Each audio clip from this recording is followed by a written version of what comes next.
Most of us avoid having difficult conversations. Why? Because they're really difficult to have. But the real reason we avoid it is because we're avoiding the feeling of being rejected. No one wants to feel as if they're going to lose the one they love by speaking up.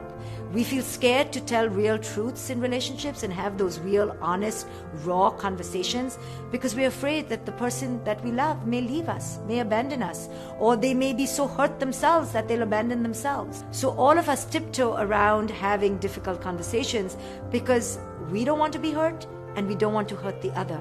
But what if the culture around honesty and transparency changed? What if we realized that it is only through difficult conversations where you are invited to look in the mirror, where you are told honest truths about the self and the other, that it is these ways that you really get to grow, that you really get to evolve? What if instead of avoiding difficult conversations, we actually saw them as a wonderful opportunity to become more intimate, to become more close, more connected? Because really, the only way to true connection is intimacy. And intimacy always involves a degree of honesty and transparency. So the next time you're confronted with a difficult conversation or a conflict, instead of running away, ask yourself, can I move toward it? Can I lean into it? Can I speak directly from my heart? Isn't it more important to be authentic than to be safe? All of us want to be safe and loved and validated, all the while living inauthentically. Well, that isn't a real relationship.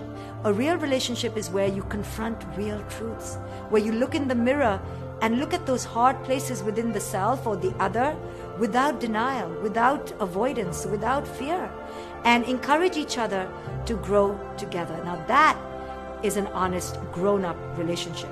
Part of being a grown-up really is having those direct conversations, is learning to speak from the heart and speak the truth that longs to manifest. So if you have someone in your life right now that you are scared to have that difficult conversation, pick up the phone, send an email, write a text, invite them, because it is an act of courage, an act of communion with yourself.